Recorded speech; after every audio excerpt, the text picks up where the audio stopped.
बंसी विभूषित करान नवनील नावा पीताम्बरा पूर्णेन्दु सुंदर मुखादरविंद नेत्रात् कृष्णात् परम किमपि तत्त्वमहं न जाने।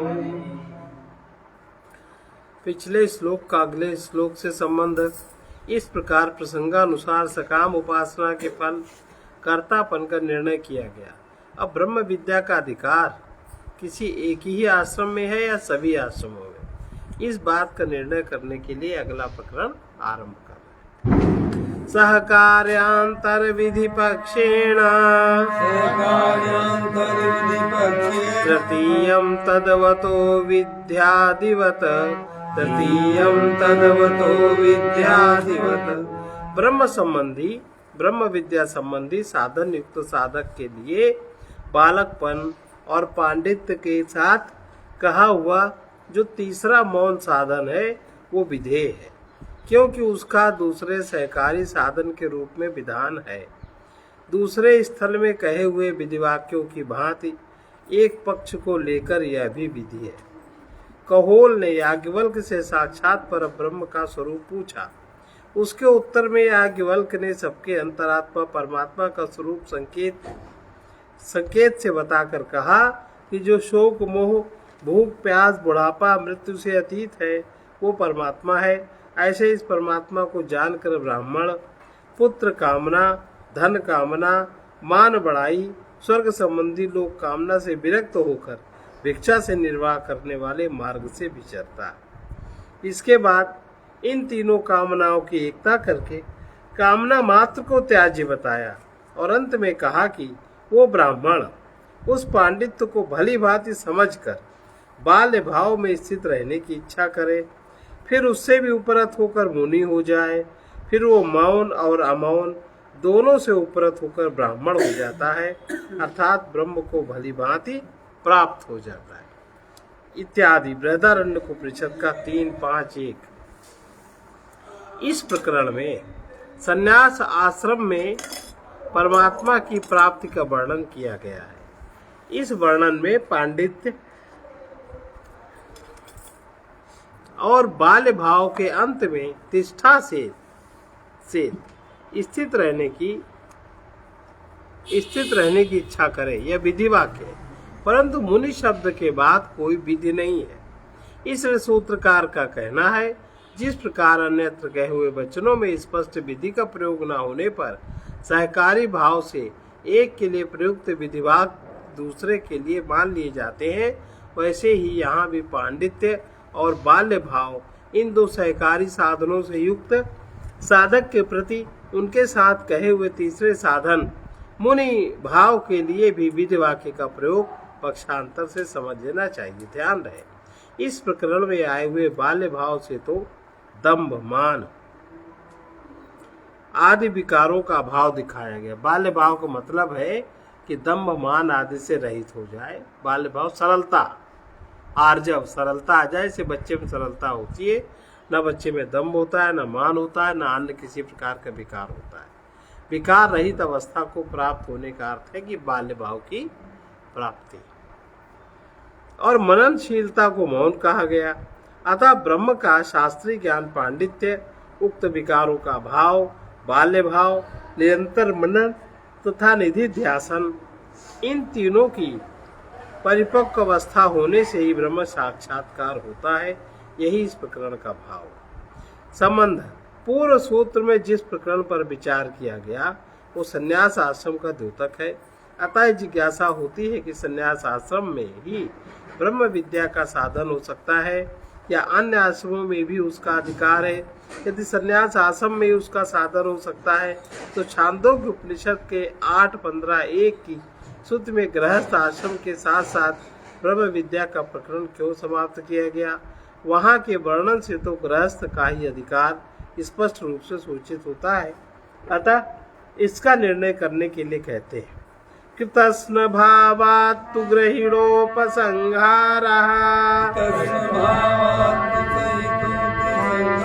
3.4.48। गृहस्थ आश्रम में संपूर्ण आश्रमों का भाव है, इसलिए ही उस प्रकरण में गृहस्थ आश्रम के साथ ब्रह्म विद्या के प्रकरण का उपसंहार किया गया। गृहस्थ आश्रम के चारों आश्रमों का भाव है, क्योंकि ब्रह्मचारी भी गृहस्थ आश्रम में स्थित गुरु के पास जाकर ब्रह्मचर्य व्रत का पालन करता है। वानप्रस्थ और सन्यासी का भी मूल गृहस्थी है। इस प्रकार चारों आश्रमों का गृहस्थ में अंतर्भाव है और ब्रह्म विद्या का अधिकार सभी आश्रमों में है, यह भी श्रुति का अभिप्राय है। इसलिए वहां उस प्रकरण का गृहस्थ के वर्णन के साथ साथ उपसंहार किया गया तथा पूर्व प्रकरण में जो संन्यास आश्रम का संकेत है वो साधुओं की सुगमता को लक्ष्य करके कहा गया, क्योंकि किसी भी आश्रम में स्थित साधक को ब्रह्म ज्ञान संपादन के लिए पुत्र ऐषणा आदि सभी प्रकार की ऐषणाओं का, कामनाओं का तथा राग द्वेषादि विकारों का सर्वथा नाश करके मननशील तो होना ही पड़ता है। दूसरे आश्रमों में विघ्नों की अधिकता है और संन्यास आश्रम में स्वभाव से ही उन विघ्नों का अभाव है। इस सुगमता की दृष्टि से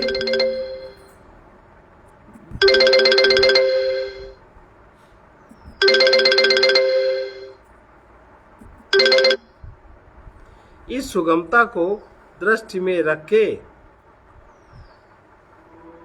वैसा कहा गया है, न कि अन्य आश्रमों में ब्रह्म विद्या के अधिकार का निषेध करने के लिए। संबंध प्रकारांतर से पुनः सभी आश्रमों में ब्रह्म विद्या का अधिकार सिद्ध किया जाता है। मौनवदितरेषामप्युपदेशात्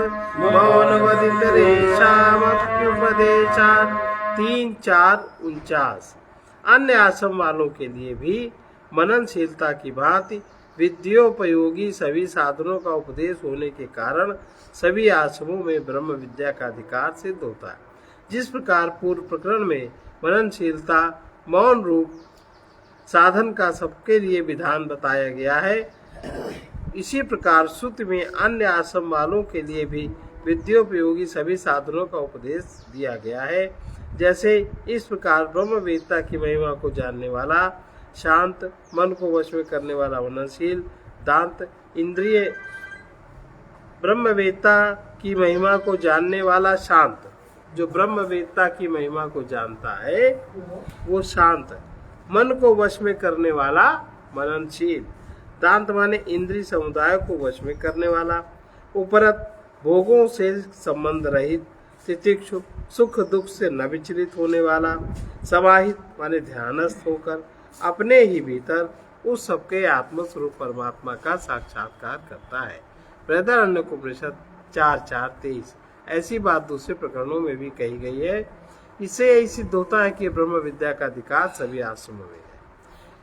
संबंध 47वें सूत्र के प्रकरण में जो बाल्य भाव में स्थित होने की बात कही गई थी, उसमें बालक के कौन से भावों का ग्रहण है, इसको स्पष्ट करने के लिए कहते हैं। अनाविष्कुर्वन्नवयात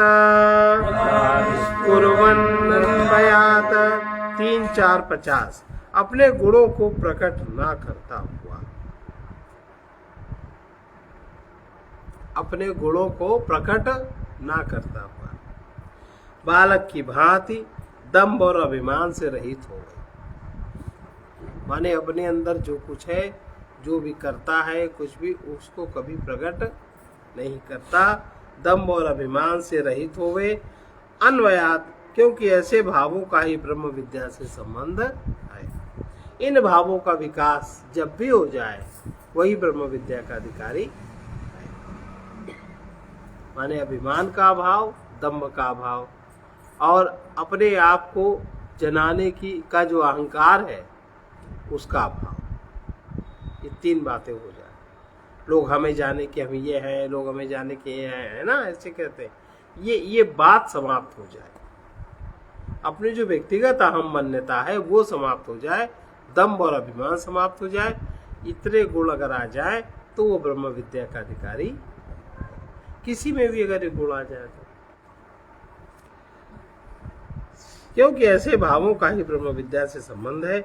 अपने गुणों को प्रकट न करते हुए बालक के भाव को स्वीकार करने के लिए श्रुति का कहना है। जैसे बालक में मान, दंभ, राग, द्वेष आदि विकारों का प्रादुर्भाव नहीं तथा गुणों का अभिमान या उनको प्रकट करने का भाव नहीं, उसी प्रकार उन विकारों से रहित होना ही यहाँ बाल्य भाव है। अपवित्र भक्षण, आचारहीनता, अशौच, स्वेच्छाचारिता आदि निषिद्ध भावों को ग्रहण करना यहाँ अभीष्ट नहीं है, क्योंकि विद्या के सहकारी साधन रूप से श्रुति में बाल्य भाव का उल्लेख हुआ है।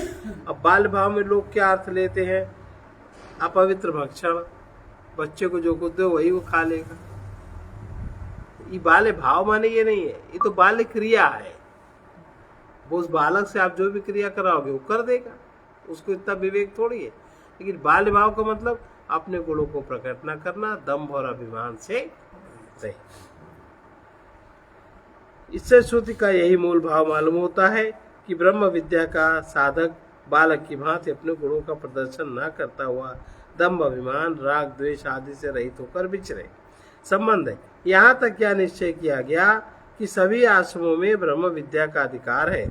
अब यह जिज्ञासा होती है कि शास्त्रों में जो ब्रह्म विद्या का फल जन्म, मृत्यु आदि दुखों से छूटना और परमात्मा को प्राप्त हो जाना बताया गया है, वो इसी जन्म में प्राप्त हो जाता है कि जन्मांतर में?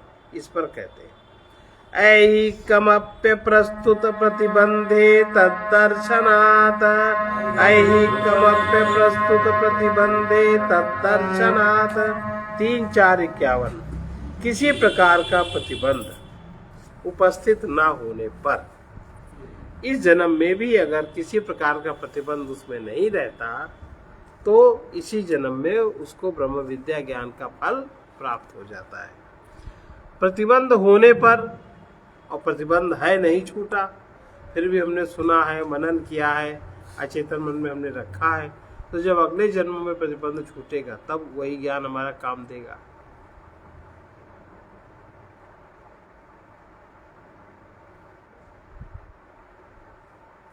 प्रतिबंध होने पर जन्मांतर में भी हो सकता है।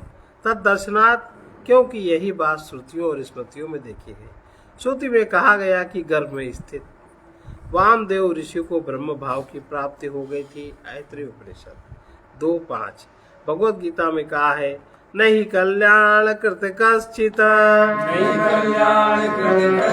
दुर्गतिम तात गच्छति।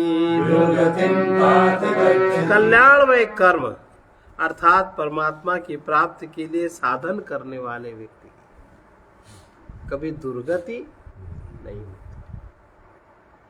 लेकिन जो परमात्मा की प्राप्ति के लिए साधन करे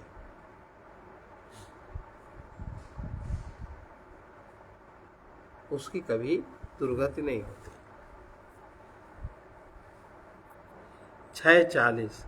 किंतु वह दूसरे जन्म में पूर्व जन्म संबंधी शरीर द्वारा प्राप्त की हुई बुद्धि से युक्त हो जाता है और पुनः परमात्मा की प्राप्ति के साधन में वो लग जाता है। गीता 6:43। तत्र तम बुद्धि संयोगम लभते पौर्वदेहिकम यतते च ततो भूयः संसिद्धौ कुरु नंदन, संसिद्धौ कुरु नंदन। अगर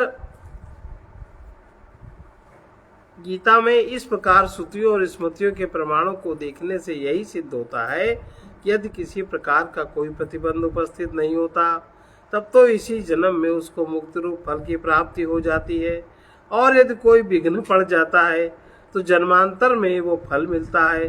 तथापि यह निश्चय है कि किया हुआ अभ्यास व्यर्थ नहीं होता। संबंध। उपर्युक्त ब्रह्म विद्या का मुक्त रूप फल किसी प्रकार का प्रतिबंध ना रहने के कारण जिस साधक को इसी जन्म में मिलता है उसे यहाँ मृत्यु लोक में ही मिल जाता है। माने साधक जीते जी आपको पता लग जाएगा कि ये मुक्त है, इसको फल मिल गया, या लोकांतर में जाकर उसको फल मिलता है। इस जिज्ञासा पर कहते एवं मुक्ति फला नियमस्तदवस्थानदतेस्ता, एवं मुक्ति फला नियमस्तदवस्थावधतेस्ता दवैस्थावधृते दविस्थावत 3 4 52। इसी तरह किसी एक लोक में मुक्ति रूप फल प्राप्त होने का नियम नहीं है, क्योंकि उसकी अवस्था निश्चित की गई है। इस कथन की पुनरावृत्ति अध्याय की समाप्ति सूचना के लिए है। ब्रह्म विद्या से मिलने वाले मुक्त रूपी फल के विषय में जिस प्रकार यह नियम नहीं है वो इसी जन्म में मिलता है या जन्मांतर में मिलता है, उसी प्रकार उसके विषय में भी यह भी नियम नहीं है कि वो इस लोक में मिलता है कि ब्रह्मलोक में मिलता है, क्योंकि जब इसके हृदय में समस्त कामनाओं का सर्वथा अभाव हो जाता है तब वो साधक अमृत हो जाता है और यही ब्रह्म को प्राप्त हो जाता है। कठोपनिषद का 2:3-14। यदा सर्वे प्रमुच्यन्ते कामायेश्वरधिष्ठिताः अथ मर्त्यो अमृतो भवत्यत्र ब्रह्म समश्नुते। ये इत्यादि वचनों द्वारा श्रुति में मुक्तावस्था का स्वरूप निश्चित किया गया है। अतः जिसको वह स्थिति शरीर के रहते रहते प्राप्त हो गई वो तो यही परमात्मा को प्राप्त हो जाता है, और जिसकी वैसी अवस्था यहाँ नहीं होती वो ब्रह्म लोक में जाकर परमात्मा को प्राप्त हो जाता है। चौथा पाद पूर्ण हुआ। श्री वेद व्यास रचित वेदांत दर्शन ब्रह्म सूत्र का 3रा अध्याय संपूर्ण हुआ।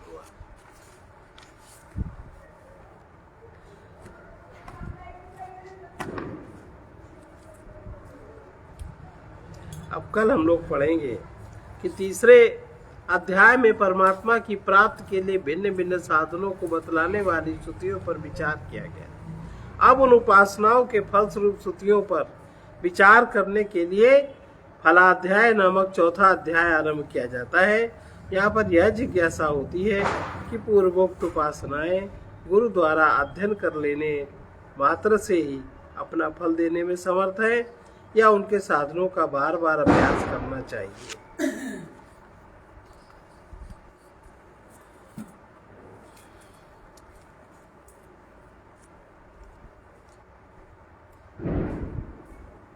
देखो, गृहस्थ धर्म के भी बहुत नियम है नियम। गृहस्थ धर्म के बहुत नियम है। अब कोई कह दे सुने, अब केवल जैसे रामचरितमानस में भक्ति को कह रहे हैं कि लोग मुक्ति नहीं चाहते, मुक्ति निरादर भक्ति लुभाने। तो भक्ति क्या है? सरल स्वभाव न मन कुटिलाई, ये बालकों का भाव हो गया जो भी इसमें कहा। यथा लाभ संतोष बाल भाव हो गया। तो बाल भाव अगर ये आ जाए तो वही तो ब्रह्म विद्या का अधिकारी होना है।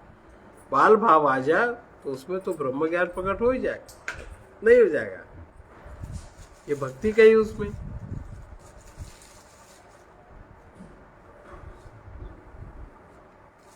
और उसमें कहा मुक्ति बहुत अलग है। तो ब्रह्म ज्ञान से मुक्ति होती है, तो ब्रह्म ज्ञान का अधिकारी कौन? जिसमें वो सरलता आ गई।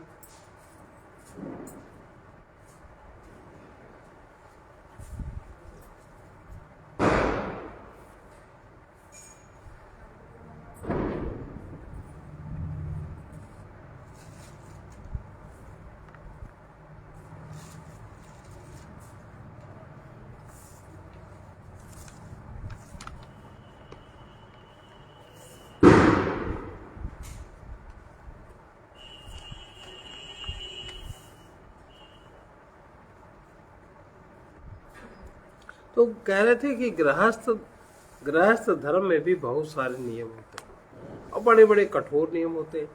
आप गृहस्थ धर्म में रहकर नियमों का पालन न करिए और सोचो कि हम ब्रह्म ज्ञान सुन के हम मुक्त हो जाएंगे, हमें ये लाभ हो जाएगा। तो क्या लाभ होगा? एक सामान्य सा नियम नहीं पालन होता गृहस्थ का, उस व्यक्ति को क्या, वो तो पशुओं से भी नीचे स्तर का जीता है। आहार निद्रा भय में तो नमचर, और कोई विचार ही नहीं। ऐसा है ना? अब ऐसे व्यक्ति को क्या कहना?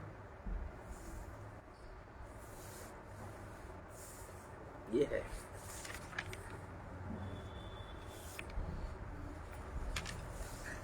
जीवन यूं ही बीत न जाए, जीवन यूं ही बीत न जाए, जीवन यूं ही बीत न जाए, जीवन यूं ही बीत न जाए।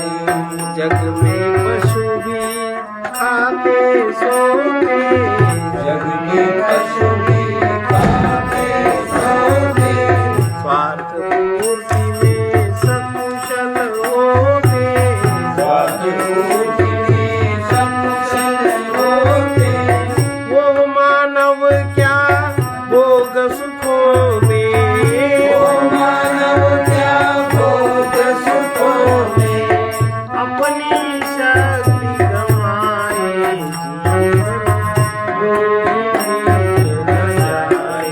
जीवन यूं ही बीत न जाए। देखो सावधान अब रहना, देखो सावधान अब रहना। जैसे इसमें जो ये लाइन लिखी है, जो कुछ दुख आए वो सहना, इसका सामान्यतया हम लोग गलत अर्थ लगाते हैं कि आखिर कितना सहे, नहीं सह सकते, ये है ना। महिलाएं आखिर कितना सहे, उन्हें तो कुछ तो करना ही पड़ेगा। तो यहाँ जो ये सहने का अर्थ है, सहने का अर्थ का मतलब है कि प्रतिक्रिया रहित होके रहना, प्रतिक्रिया रहित, क्रोध का जवाब क्रोध से न देना, बुद्धि से विचार के देना।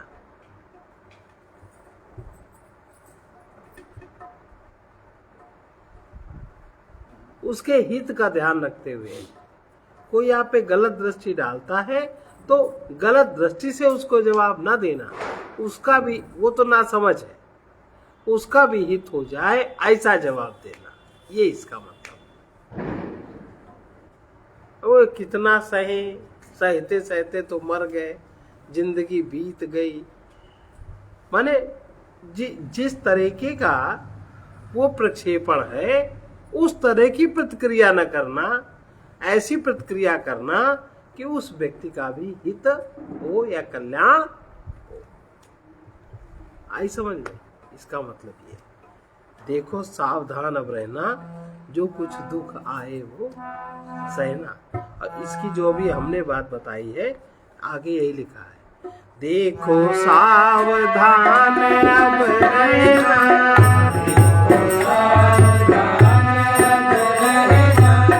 जो कुछ दुख आए वो सहना, जो दुख आए वो सहना, धैर्य पूर्वक सह लेना ही, धैर्य पूर्वक सह लेना ही, मन का तप कहलाए, जीवन यूं ही बीत न जाए, जीवन यूं ही बीत न जाए।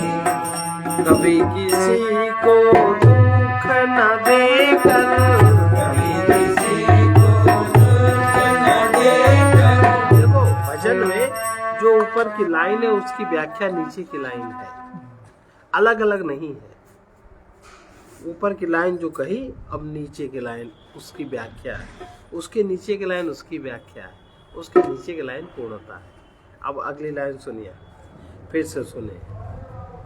कभी किसी को दुख न देकर, कभी किसी को दुख न देकर, हितप्रद सेवा का व्रत लेकर, हितप्रद सेवा का व्रत लेकर, निज कर्तव्य निभाते चलना, निज कर्तव्य निभाते चलना, पर अभिमान न आए, जीवन यूं ही बीत न जाए, जीवन यूं ही बीत न जाए। कभी न अपना लक्ष्य भुलाना, कभी न अपना लक्ष्य भुलाना, अपने को निष्काम बनाना,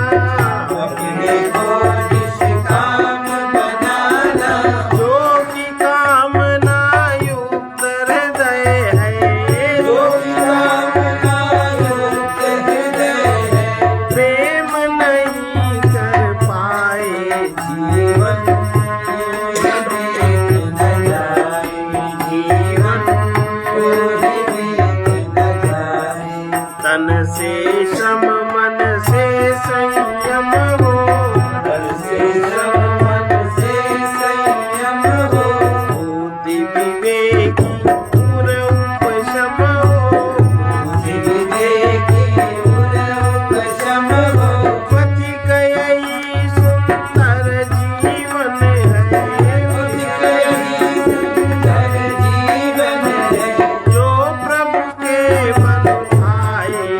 जीवन यूं ही बीत न जाए, जीवन यूं ही बीत न जाए, जीवन यूं ही बीत न जाए। जग में पशुओं की तरह मनुष्यों का भी जीवन किसका? आहार निद्रा भय मैथुनम च। आहार के लिए हम कितनी वैरायटी, कितना विचार करते हैं। पांचों ज्ञानेंद्रियों के आहार के लिए हम सारी जिंदगी लगा देते हैं।